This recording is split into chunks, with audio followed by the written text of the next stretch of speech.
Tenemos en la pantalla ya a Wady Calvo, analista internacional, especializado en Medio Oriente, Asia y África. Lo tenemos ya en pantalla. Gracias por participar con nosotros. Bienvenido. ¿Cómo está usted? Gracias por la invitación. Muy bien, aquí en Buenos Aires. Muy interesado en conversar con ustedes. Gracias, Wady. Al tiempo que se celebra este mes, primer mes de lo acontecido en Beirut, obviamente hay algunas cosas que venían arrastrándose ya en Líbano, es decir, había una crisis económica, la pandemia había agudizado incluso la desocupación, el desempleo y la pobreza. Incluso las cifras hablan de que la pobreza habría superado el 55% y ya se habla de una pobreza extrema de alrededor del 20%. Estas cifras, ¿qué explican lo que pasa ahora en Líbano? Esto es el resumen de una trágica historia que está llena de violencia, de una guerra civil, entre comillas, de 15 años, desde 1975 al 90, de la influencia de otras naciones sobre el Líbano, el permanente permanente socavar de las instituciones libanesas por parte de Israel, que tiene intereses claves en Líbano, y un pueblo que por momentos pierde el rumbo.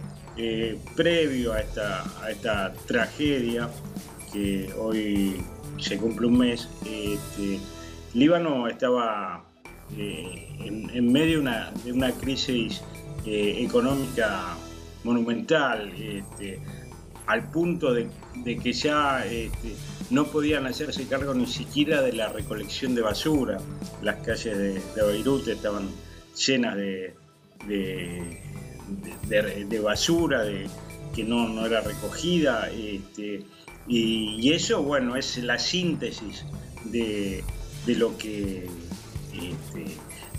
es hoy el Líbano, y la explosión ha sido la frutilla de la torta. Aparecieron así como de la nada 2.750 toneladas de nitrato de amonio, un material que, si bien se usa para cuestiones agrícolas, bueno, lo ha demostrado, también se puede producir este tipo de estallidos. El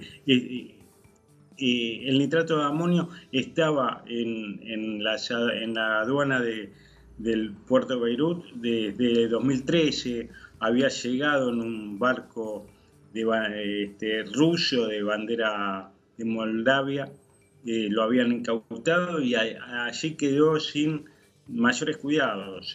Lo único que llama la atención es que este accidente no se haya producido antes.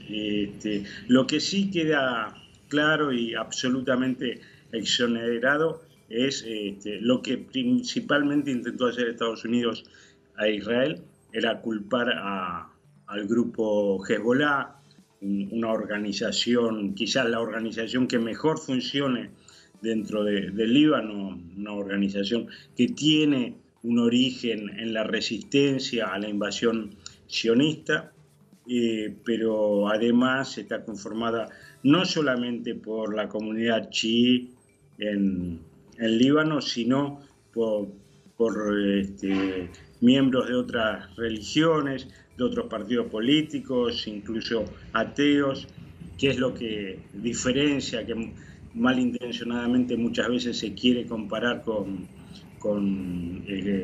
Hezbollah, se la quiere comparar con los grupos integristas suníes como Al-Qaeda.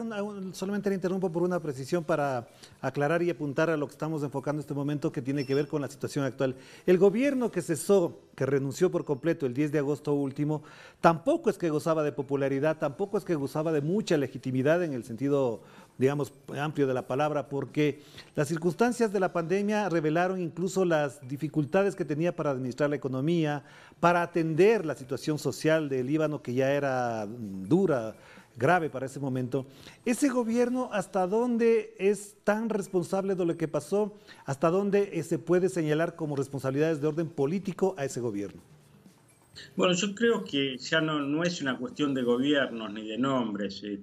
Kashan Diab, que era el primer ministro que estaba a cargo el día de la explosión, y que rápidamente presentó su renuncia, se lo podría responsabilizar por estar a cargo del mando del país, pero es una clase política que está quebrada, no es un partido, no es una circunstancia puntual, es una clase política que viene de derrota en derrota, sin encontrar un camino, y más allá de casos de corrupción notorios que se han producido en Líbano, la influencia de Arabia Saudita en la clase política, y la constante presencia de Israel amenazando, horadando cualquier posibilidad de solución al problema libanés. Bueno, es lo que ha constituido este desastre que hoy es Líbano, más allá de la explosión. La explosión simplemente ha sido, digamos, como dije recién, la frutilla de la torta. El problema libanés viene de mucho antes por la clase política libanesa, por la corrupción que hay en Líbano. Sobre eso, Wadi, la pregunta cabe ahora, porque se va a conformar un nuevo gobierno. El actual primer ministro ha planteado la posibilidad de un gobierno de consenso, de apertura, pero como usted menciona, efectivamente la clase política libanesa está desacreditada, no tiene el prestigio. ¿A quién podría acudir? ¿Con quién podría gobernar? ¿Bajo qué factores o condiciones podría gobernar? Porque además tenemos, como usted sabe perfectamente, una población muy dolida, muy golpeada en el espíritu, en el alma, en la economía, en su vida cotidiana. Bueno, el actual primer ministro que funge de bombero para esta situación, Mustafa Adib, fue, digamos, entre comillas, electo por un grupo importante de partidos políticos, entre los que está Hezbollah. Eso es un espaldarazo muy importante porque Hezbollah es una fuerza fundamental dentro del panorama político de Líbano. Y quizás a partir de ahora, con este blanqueo, es decir, es lo que somos, tenemos este desastre, no hemos podido manejar ni siquiera una aduana de un país. Frente a esta situación, quizás muchas fuerzas políticas, hasta hace poco muy enfrentadas, puedan abroquelarse en un proyecto y de ahí en más marchar hacia otro destino. Pero, insisto, dentro del Líbano hay muchos problemas, pero en las fronteras del Líbano hacia el país también hay circunstancias que creo no van a permitir un paso tan rápido hacia una resolución política de la cuestión libanesa. Claro, pero ahí, Wadi, hay una consideración especial. La comunidad mundial, europea en general, ha puesto mucha atención. Vimos, por supuesto, la visita de Emmanuel Macron inmediatamente, ha pasado por ahí. ¿Hasta dónde la comunidad mundial, particularmente la europea, que ha estado muy atenta a esto, podría contribuir, tomando en cuenta dos factores? Uno, Europa vive una crisis también a propósito de la pandemia. Y segundo, que en la geopolítica, por supuesto, colocarse en esa postura trae consecuencias para algunos mandatarios que preferirían o evitarían vincularse con un proceso político como el libanés en este momento.